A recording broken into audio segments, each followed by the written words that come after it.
ഞാൻ ഇന്ന് 2-3 വീഡിയോ സൈഡിൽ പ്ലേ ചെയ്യാം. ഓക്കെ, ആ വീഡിയോ നിങ്ങൾ ക്ലിയറായി കാണുമ്പോൾ നിങ്ങൾക്ക് ഒരു കാര്യം മനസ്സിലാവും, ആതിര വിഷമാണ്. ഞാൻ ഇങ്ങനെ എടുത്ത് ആ വീഡിയോസ് കൊണ്ടുവരാൻ കാരണം, പൊന്നുമക്കളെ, കഴിഞ്ഞ ദിവസമാണ് ഞാൻ ആതിരയെ വിമർശിച്ചൊരു വീഡിയോ ഇട്ടത്. ആ വീഡിയോയിൽ ഞാൻ ക്ലിയറായി പറയുന്നുണ്ട്, ആതിര വിഷമാണ്. ഈ വീഡിയോ ആണ് നിങ്ങൾക്ക് ഞാൻ സ്ക്രീൻഷോട്ട് സൈഡിൽ വെച്ച് തരാം.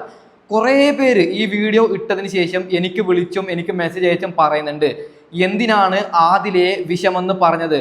നൂറയും തെറ്റുകാരിയല്ലേ, നീ എന്തിനാണ് ആദിലയെ ടാർഗറ്റ് ചെയ്ത് ആദിലയെ മാത്രം കുറ്റം പറഞ്ഞത് എന്നാണ് കുറേ പേര് പറഞ്ഞത്. അപ്പോൾ അവർക്ക് എല്ലാവർക്കും വേണ്ടിയിട്ടുള്ള ഒരു മറുപടിയാണ്. എൻ്റെ പൊന്നു പ്രേക്ഷകരോട് ഒരു കാര്യം പറയുകയാണ്, നിങ്ങളോട് എങ്ങനെ നന്ദി പറയണമെന്ന് എനിക്കറിയില്ല. എനിക്ക് എന്തുമാത്രം സപ്പോർട്ടാണ് നിങ്ങൾ ചെയ്യുന്നത്. എന്നെ സബ്സ്ക്രൈബ് ചെയ്തും എൻ്റെ വീഡിയോസിന് ലൈക്ക് ഇട്ടും കമൻ്റ് ഇട്ടും നിങ്ങൾ തരുന്ന ഈ ഒരു സപ്പോർട്ട് ഞാൻ ഒരിക്കലും മറക്കില്ല. ഓക്കെ പൊന്നുമക്കളെ, ഈ ഒരു വീഡിയോ നിങ്ങൾ കാണണം. നൂറയുടെ ഉമ്മ, അതായത് നൂറയുടെ ഉമ്മ കരഞ്ഞുകൊണ്ട് ആദിലയോട് പറയുന്നു, എൻ്റെ മോളെ എനിക്ക് വിട്ടുതരൂ പ്ലീസ് പ്ലീസ് എന്ന്. ആ ഒരു വീഡിയോ നിങ്ങളൊന്ന് കാണണം. ഓക്കെ, ഞാൻ സ്വന്തം പറയാണ്, ഞാൻ വരുന്നില്ല. ഇവരാരും ഒന്നും തന്നിട്ടൊന്നല്ല, ഞാൻ വരുന്നില്ല. കാരണം ഞാൻ അതിൽ എഴുതി വെച്ചിരിക്കുന്നത്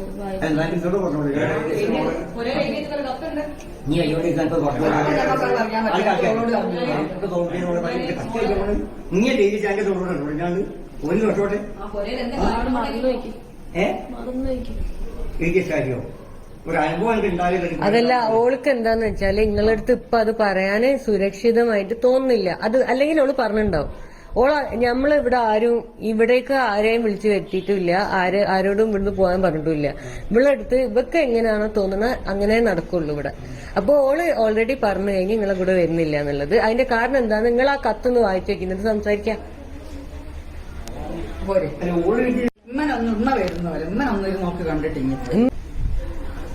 ഓള് ഇവിടെ തന്നെ ഉണ്ട് 2 ദിവസം. അത് കഴിഞ്ഞിട്ട് ഒരു അഡൾട്ടായ ആൾക്കാർ, അവർക്ക് ജോലി ചെയ്യാം, അവർക്ക് പല രീതിയിൽ ജീവിക്കാനുള്ള സമൂഹമാണ്.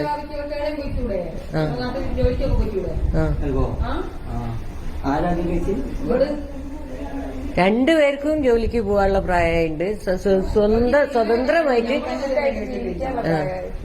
സ്വതന്ത്രമായി ജീവിക്കാനുള്ള എല്ലാ കഴിവുള്ള ആൾക്കാരാണ്.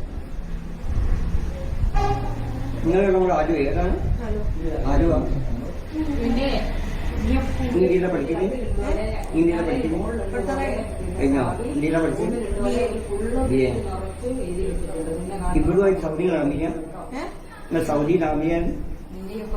സൗദിയിലാണോ കമ്പനിക്കാരായിട്ട്? നാട്ടിലേക്ക് വന്നീ കണ്ടിട്ടൊന്നുമില്ലായിരുന്നു. അപ്പൊ ഇതൊന്നും ഞാൻ കാണില്ല, നീ വന്നില്ലായിരുന്നു. അപ്പൊ ഇനി വന്നാൽ ഞാൻ കാണില്ല, നീ വന്നീട്ട് കണ്ടിട്ടില്ലാണ്. ഈ മലയോളത്തെ വീട്ടിൽ നീ വന്നിട്ട് സൗദിയിൽ വെച്ച് പഠിച്ച് അങ്ങനെ കമ്പനിയാണ്. പിന്നെ അന്നേരം നീ എങ്ങനെ ആളെത്തിയ പറയല്? കൂട്ടാൻ നീ എങ്ങനെ എത്തിയത്? ഒറ്റക്ക് വന്നതാ. തേടി വന്നതാ അങ്ങോട്ട്. അതിലൊക്കെ തുറന്നിട്ട് അതിലോ ഇറങ്ങി പോകുന്നതാ. പൊന്നുമക്കളെ, സത്യം പറഞ്ഞു കഴിഞ്ഞാൽ ഈ വീഡിയോ കണ്ട് എനിക്ക് കരച്ചിലാണ് വന്നത്. ആ ഉമ്മയുടെ മുഖം, നൂറയുടെ ഉമ്മയുടെ മുഖം കാണുമ്പോൾ കരച്ചിലാണ് വരുന്നത്. ഇത് കേസൊക്കെ നടക്കുന്ന സമയത്താണ്, 3 വർഷം മുമ്പത്തെ വീഡിയോസാണ്. എങ്ങനെയെങ്കിലും ആദില എന്ന വിഷത്തിൻ്റെ കയ്യിൽ നിന്ന് ഞങ്ങളുടെ മോളെ തിരിച്ചു കൊണ്ടുവരാൻ ആ ഉമ്മ പെടാപ്പാടുപെടുകയാണ്. ഏറ്റവും അവസാനം നൂറയുടെ ഉമ്മ ആദിലയുടെ കയ്യിൽ നിന്ന് നൂറയെ എങ്ങനെയെങ്കിലും തിരിച്ചു കിട്ടാൻ വേണ്ടി ട്രൈ ചെയ്യുകയാണ്. പല തവണയായി ആദിലയോട് ചോദിക്കുന്നു, എൻ്റെ പൊന്നുമോളെ എനിക്ക് തരൂ. ആദില, അതായത് ആദില വിടുന്നില്ല. ആദില നൂറയോട് പറയുകയാണ്, നൂറ, നിന്റെ ഉമ്മ എന്ത് പറഞ്ഞാലും നീ എൻ്റെ ഒക്കെ നിൽക്കണം. അതായത് ഉമ്മ എന്ത് വേണമെങ്കിലും പറയും, അതൊന്നും നീ കേൾക്കാതെ എൻ്റെ ഒപ്പരം നിൽക്കണമെന്ന് ആദിലയോട് നൂറ പറയുകയാണ്. ഒരു കാര്യം പറയുകയാണ്, ഇവർ 2 പേരും ഒരുമിച്ച് ജീവിക്കുമ്പോൾ ഇവർക്ക് വയസ്സ് 18 ഓക്കെ, 18 വയസ്സ് എന്ന് പറയുന്നത് ചെറിയ വയസ്സാണ് പൊന്നുമക്കളെ. ആ സമയത്ത്, അതായത് ആരുടെ കൂടെ ഞാൻ ജീവിക്കണമെന്ന് ഒരു തീരുമാനമെടുക്കുന്ന വയസ്സല്ല. ആ സമയത്താണ് നൂറയെ ആദില കയ്യിലാക്കിയത്. ഓക്കെ പൊന്നുമക്കളെ, 3 വർഷം മുമ്പ് ആദ്യമായി ആദില ഒരു ലൈവ് ഇടുകയാണ്. നൂറയെ പറ്റി പറയുന്ന ചില കാര്യങ്ങൾ നിങ്ങൾ അതൊന്ന് കേട്ട് നോക്കണം. ഓക്കെ, സൗദിയിലായിരുന്നു പുള്ളിക്കാരി. ഉമ്മ വന്നിട്ട് നാട്ടിലോട്ട് വന്ന് നൂറിനോട് സംസാരിച്ചു. നൂറ് പറഞ്ഞു പോവില്ല, നൂറൊക്കെ എൻ്റെ കൂടെ തന്നെ വരണം എന്ന് പറഞ്ഞു. പിന്നെ നൂറിൻ്റെ ഉമ്മ ഒരു 2 ദിവസം കഴിഞ്ഞിട്ട് പിന്നെയും വന്നു. ഞാൻ അവളെ തട്ടിക്കൊണ്ട് പോയിരിക്കുകയാണെന്നുള്ളൊരു പെറ്റീഷൻ കാണിച്ച് അവർ വന്നു. അവരെന്നിട്ട് പറഞ്ഞു നൂറിനെ വീട്ടിലോട്ട് കൂട്ടിക്കൊണ്ട് പോയിട്ട് അവിടെ നിന്ന് അവളെ കോർട്ടിൽ ഹാജരാക്കട്ടെ. അവൾ പറഞ്ഞിട്ട് മക്കൾ ഒരുമിച്ച് ജീവിച്ച ഉമ്മ സപ്പോർട്ട് ചെയ്യാൻ നിൽക്കുക. അവളുടെ ഉമ്മ ഞങ്ങളോട് പറഞ്ഞു. ഞങ്ങൾ പിന്നെയും അവരെ വിശ്വസിച്ചു. ഇവർ ഓക്കെ ആവുകയാണെങ്കിൽ ഫാമിലിയുടെ അത്ര എന്താ ഫാമിലിയുടെ സപ്പോർട്ടൂടെ ഉണ്ടാവും. മോളെ ആദില, നിന്നോടൊരു കാര്യം ഞാൻ പറയുകയാണ്. അത് ഉമ്മയല്ലേ? സ്വന്തം പ്രസവിച്ച നൂറയെ പ്രസവിച്ച 9 മാസം ഗർഭം ചുമന്ന് നമ്മൾ മൂത്രമൊഴിക്കുമ്പോഴും നമ്മൾ എന്തൊക്കെ വൃത്തികേട് ചെയ്യുമ്പോൾ കുഴപ്പമില്ല, എൻ്റെ മോളാണ് അല്ലെങ്കിൽ എൻ്റെ മോനാണെന്ന് പറഞ്ഞ് നമ്മളെ പൊന്നുപോലെ നോക്കിയ ഉമ്മയല്ലേ? ആ ഉമ്മയെ നമ്മൾ നല്ല നിലയ്ക്ക് എത്തിയപ്പോൾ ചതിക്കുന്നത് നല്ലതാണോ? ഒരു കാര്യം ആദ്യം മനസ്സിലാക്കാൻ ഞാൻ പറയുകയാണ്. ഇതേ നൂറ ഒരു ആണിൻ്റെ കൂടെ പോയതാണെങ്കിൽ ഓക്കെ, അല്ലെങ്കിൽ ഒരു അന്യമതസ്ഥൻ്റെ കൂടെ പോയതാണെങ്കിൽ ഓക്കെ, ഫൈൻ, നമുക്കതിനെ ആക്സെപ്റ്റ് അത് അന്യമതസ്ഥരുടെ കൂടെ പോകുന്നത് നല്ലതെന്നല്ല ഞാൻ പറയുന്നത്, ഇതിനേക്കാൾ നല്ലതെന്ന് ഞാൻ പറയുകയാണ്. ഇത് ഒരു പെണ്ണിൻ്റെ കൂടെ എൻ്റെ ജീവിതം ഞാൻ തീർക്കാൻ പോകുന്നു എന്ന് പറയുമ്പോൾ ആരുടെ ഉമ്മയാണ് പൊട്ടിത്തെറിക്കാത്തത്? പാവം നൂറയുടെ ഉമ്മ ആദിലയുടെ കയ്യിൽ നിന്ന് എങ്ങനെയെങ്കിലും എൻ്റെ മോളെ രക്ഷിച്ചെടുക്കണമെന്ന് കരുതിയിട്ടാണ് അങ്ങനെയൊക്കെ ചെയ്തത്. നീ അതൊക്കെ മനസ്സിലാക്കണം. ഓക്കെ, ബാക്കിയും കൂടി കേട്ട് നോക്കാം.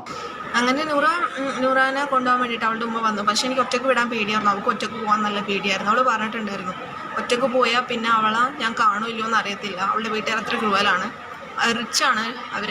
അതിൻ്റേതായിട്ടുള്ള ഗുണ്ടകളെ വെച്ചിട്ടും അങ്ങനെയൊക്കെയുള്ള സംഭവങ്ങളുണ്ട്. എൻ്റെ വാപ്പാനെ വരെ ഒരു ത്രട്ടൻ ചെയ്തുകൊണ്ടിരിക്കുകയായിരുന്നു ആ ടൈമിൽ. എന്താണ് ആദില നീ പറയുന്നത്? നിന്നെ തീർക്കാൻ ഗുണ്ട വേണോ? ഒരു കാര്യം പറയുകയാണ്, ആ സമയത്ത് ഇതൊക്കെ കേസായ സമയത്ത് കേരളം മൊത്തത്തിൽ ആദിലക്കാണ് സപ്പോർട്ട് കൊടുത്തത്. നൂറയുടെ ഫാമിലിക്ക് ആരും സപ്പോർട്ടില്ല. എല്ലാവരും പറഞ്ഞത് അവർക്ക് ഇഷ്ടമുണ്ടെങ്കിൽ അവർ ജീവിക്കട്ടെ. ഇന്ന് എന്തിനു വേണം മോഹൻലാൽ അടക്കം സപ്പോർട്ട് കൊടുത്തത് ഈ ആദില നൂറക്കല്ലേ? മോഹൻലാലിനോട് ഒരു കാര്യം ചോദിക്കുകയാണ്, നിങ്ങളുടെ ഫാമിലിയിൽ ഇങ്ങനെയാണ് സംഭവിക്കുന്നതെങ്കിൽ നിങ്ങൾ ഇങ്ങനെ ചെയ്യോ? പൊന്നാർ ലാലേട്ട, നിങ്ങൾ ചിന്തിക്കണം. നിങ്ങളുടെ സ്വന്തം മോള് നിങ്ങളോട് വന്ന് പറയുകയാണ്, എനിക്കൊരു പെണ്ണിന് ഇഷ്ടമാണ്, ഞാൻ അവളുടെ കൂടെ ജീവിക്കുന്നു എന്ന് പറയുമ്പോൾ നിങ്ങൾക്ക് ആ ഒരു ടെൻഷൻ നിങ്ങൾക്ക് അപ്പം മനസ്സിലാവും. പാവം എങ്ങനെയായിട്ടുണ്ടാവും നൂറയുടെ ഫാമിലിയും ആദിലയുടെ ഫാമിലിയും ഇത് അനുഭവിച്ചതെന്ന് എനിക്കറിയില്ല. ഞാൻ പേഴ്സണലി നൂറയുടെ ഫാമിലിയെ മാത്രം പൊക്കി പറയാനുള്ള കാരണം, ഞാൻ ഇതുവരെയായിട്ടും ആദിലയുടെ ഫാമിലി ഇങ്ങനെ ഇടപെടുന്നത് ഞാൻ കണ്ടിട്ടില്ല. നൂറയുടെ ഫാമിലി നല്ലൊരു ട്രൈ ഒക്കെ ചെയ്യുമ്പോൾ ആദിലയുടെ ഫാമിലി അവളെ കുടുംബത്തിൽ നിന്ന് ഒഴിവാക്കിയതാണോ എന്ന് എനിക്കൊരു സംശയമുണ്ട്. അവരാരും ഇതിനെ ഒരു ഇടപെടുന്നില്ല. മോൾ എങ്ങനെ വേണമെങ്കിൽ ജീവിക്കട്ടെ, അങ്ങനെയാണ് അവരുടെ ഒരു തീരുമാനം. ഓക്കെ, ബാക്കിയും കൂടി കേട്ട് നോക്കാം. നൂറിനെ വിട്ടുകൊടുത്തില്ലെങ്കിൽ എൻ്റെ വാപ്പാനെ എന്നെയും കൊല്ലുമെന്ന് എൻ്റെ വാപ്പാക്ക് ത്രട്ടൻ ചെയ്തുകൊണ്ടിരിക്കുകയായിരുന്നു അവളുടെ ഫാമിലി. അപ്പോൾ അങ്ങനെ ആ പെറ്റീഷൻ കൊണ്ട് നൂറിൻ്റെ ഉമ്മ ഞങ്ങളുടെ വീട്ടിലോട്ട് വന്നു. നൂറിൻ്റെ ഉമ്മ, അനീത്തിയും പിന്നെ വേറെ ആരൊക്കെ ഉണ്ടായിരുന്നു. ഞാൻ കണ്ടിട്ടില്ല. നൂറിൻ്റെ ഉമ്മ അനീത്തിയും കൂടെ ഞാനും നൂറയും കൂടി ഇരിക്കുന്ന റൂമിലോട്ട് കയറി വന്നു. എൻ്റെ വാപ്പയും കൂടെ കയറി വന്നു. എന്നിട്ട് ഞങ്ങളോട് അവിടെ ഇരിക്കാൻ പറഞ്ഞു. ഞാൻ നൂറയായിരുന്നു, എൻ്റെ വാപ്പയായിരുന്നു. എന്നിട്ട് എൻ്റെ വാപ്പാനോട് നൂറിൻ്റെ ഉമ്മ കരഞ്ഞു പറഞ്ഞു, കാക്കു അവളൊന്ന് പിടിക്കുന്നു പറഞ്ഞിട്ട്, അതായത് എന്നെ പിടിക്കാൻ. ഞാൻ എങ്ങനെ പറയാതിരിക്കും മോളെ ആദില? നീയൊക്കെ ചെയ്തത് വൃത്തികേടല്ലേടി? നിനക്കൊക്കെ ഇപ്പോഴും ബോധമായില്ലേടി? ആദിലയോടൊരു കാര്യം ഞാൻ പറയുകയാണ്. ആദില പല ഇൻ്റർവ്യൂവിലും ഒരു കാര്യം പറയുന്നുണ്ട്, എനിക്ക് പുരുഷന്മാരെ കാണാൻ പറ്റുന്നില്ല, എനിക്ക് പുരുഷന്മാരുടെ സെക്സ് ഇഷ്ടമില്ല. അങ്ങനെയാണ് ആദില കുറേ ഇൻ്റർവ്യൂകളിലും ഈ അടുത്ത് ബിഗ് ബോസിൽ അനീഷിനോടും പറഞ്ഞത്. ആദില, ഇത് ഇന്ത്യ രാജ്യമാണ്, ഇവിടെ ഇഷ്ടംപോലെ ഹോസ്പിറ്റലുണ്ട്, ഏതെങ്കിലും നല്ലൊരു ഡോക്ടറെ കാണണം, പറയണം എനിക്ക് പുരുഷന്മാരുടെ സെക്സ് ചെയ്യാൻ തോന്നുന്നില്ല, എനിക്ക് പേഴ്സണലി എന്തോ ഒരു പ്രശ്നമുണ്ട്, അതിന് പരിഹരിക്കാൻ അങ്ങനെ പറഞ്ഞു കഴിഞ്ഞാൽ ആദില നിനക്ക് മെഡിസിനും കിട്ടും. നിനക്ക് അതായത് ഇങ്ങനെ കുറേ പേർക്ക് ഇങ്ങനത്തെ പ്രശ്നങ്ങൾ ഉണ്ടാവുന്നു. നമ്മൾ ഹോസ്പിറ്റലിലേക്ക് പോയി ഡോക്ടറോട് തുറന്ന് പറഞ്ഞാൽ ഈ പ്രശ്നങ്ങളൊക്കെ പരിഹരിക്കപ്പെടും. അല്ലാതെ നൂറയുടെ ജീവിതം വെച്ചാണോ ഇവിടെ കളിക്കേണ്ടത്? നീ തന്നെ പറയണം. നൂറയുടെ ഫാമിലിയോട് എനിക്കൊരു കാര്യം പറയാനുണ്ട്. നിങ്ങളുടെ മോളെ നിങ്ങൾക്ക് രക്ഷിക്കാൻ ഒരു വലിയൊരു ഐഡിയ ഉണ്ട്. ഞാൻ പറയുന്നത് പോലെ നിങ്ങൾ ചെയ്താൽ നൂറയെ നിങ്ങൾക്ക് രക്ഷിച്ചെടുക്കാൻ പറ്റും. കാരണം ഈ അടുത്തായിട്ട് ആദില ഉറപ്പായിട്ടും ബിഗ് ബോസിൽ നിന്ന് പുറത്താവും. കാരണം അത്രമാത്രം നെഗറ്റീവാണ് ആദിലേക്ക് പോകുന്നത്. നൂറ ടോപ്പ് 5-ലെത്തുന്ന ഒരാളാണ്. അപ്പോൾ ആദില പുറത്തായതിന് ശേഷം അവിടെ ഫാമിലി ടാസ്ക് എന്ന് പറയുന്ന ഫാമിലി വീക്ക് വരുന്നുണ്ട്. എല്ലാവരുടെയും ഫാമിലി അകത്തേക്ക് പോകുന്ന ഒരു വീക്കാണ്. ആദില പുറത്തായി കഴിഞ്ഞാൽ, നൂറ അതിൻ്റെ അകത്തായി കഴിഞ്ഞാൽ നിങ്ങൾ പോകണം. നൂറയുടെ ഫാമിലിയോടും നൂറയുടെ അനിയത്തിയോടും നൂറയുടെ ഉമ്മയോടാണ് ഞാൻ പറയുന്നത്. നിങ്ങൾ പോയി കാര്യങ്ങൾ ക്ലിയറായി പറയണം ബിഗ് ബോസിൽ. മോളെ നൂറ, അതായത് ഇപ്പോൾ ഒരു കാര്യം നൂറയുടെ ഉമ്മയോട് ഞാൻ പറയുകയാണ്. പൊന്നാര ഉമ്മ, നൂറയ്ക്ക് മുമ്പ് 18 വയസ്സായിരുന്നു, അപ്പോൾ ബുദ്ധിയില്ല. നിലവിൽ 22 വയസ്സായി, ബുദ്ധിയുണ്ട്, ഇത്തിരി പക്വത എന്താണെന്ന് മനസ്സിലായി. അപ്പോൾ നിങ്ങൾ പറയുന്ന കാര്യങ്ങൾ അവർക്ക് ഈസിയായി എടുക്കാൻ പറ്റും. ക്ലിയറായി കാര്യങ്ങൾ പറയൂ. പറഞ്ഞതിന് ശേഷം ബിഗ് ബോസിൽ നിന്ന് പുറത്തു വരുമ്പോൾ നിങ്ങളുടെ വീട്ടിലേക്ക് കൊണ്ടുപോകൂ. അതിനുശേഷം എന്ത് വന്നാലും ഒരു പ്രശ്നവുമില്ല നിങ്ങൾ കരുതിക്കോളൂ. ആദിലയോട് എനിക്ക് പറയാനുള്ളത്, ആദിലയുടെ ഫാമിലിയോട് എനിക്ക് പറയാനുള്ളത്, നിങ്ങൾ നൂറയെ ഒഴിവാക്കണം. ഓക്കെ ആദില, നീ നൂറയെ ഒഴിവാക്കണം. നിനക്ക് അങ്ങനെ എന്തെങ്കിലും ഒരു പ്രശ്നമുണ്ടെങ്കിൽ ഡോക്ടറിനെ പോയി കാണണം. പാവം ഇങ്ങനെ പറയാനുള്ള ഒരു കാര്യം കൂടി പറയുകയാണ്, ഇന്ത്യ രാജ്യമാണ്, ആർക്ക് വേണമെങ്കിലും എങ്ങനെ വേണമെങ്കിലും ജീവിക്കാം, എനിക്ക് വേണമെങ്കിലും ഒരു പുരുഷൻ്റെ കൂടെ ജീവിക്കാം, അതിനുള്ള അവകാശം ഈ രാജ്യത്തിൻ്റെ. നമ്മളതായിട്ടുള്ള അഭിപ്രായമാണ് ഞാൻ പറഞ്ഞത്. ആദിലയോട് പറയാനുള്ളത്, പൊന്നുമോളെ എന്തിനാണ് നിന്റെ ഉമ്മയെ, സ്വന്തം ഉമ്മാനെ നീ ചിന്തിക്കുക ആദില. നിന്റെ ഫാമിലി എത്രമാത്രം ദുഃഖിക്കുന്നുണ്ടാവും നിന്റെ ഈ അവസ്ഥ കണ്ടിട്ട്. ഇപ്പോൾ ആ നൂറയുടെ ഫാമിലി എത്രമാത്രം ദുഃഖിക്കുന്നുണ്ടാവും. നിങ്ങൾ പിരിഞ്ഞാൽ അവരൊക്കെ എന്തൊരു ഹാപ്പിനെസ് ആയിരിക്കും. നല്ല രീതിയിൽ നിങ്ങൾ കല്യാണം കഴിച്ച് ജീവിക്കും പൊന്നുമക്കളെ. അപ്പോൾ ഏതായാലും പൊന്നുമക്കളെ ഞാൻ വൈൻഡ് അപ്പ് ചെയ്യുകയാണ്. Okay bye.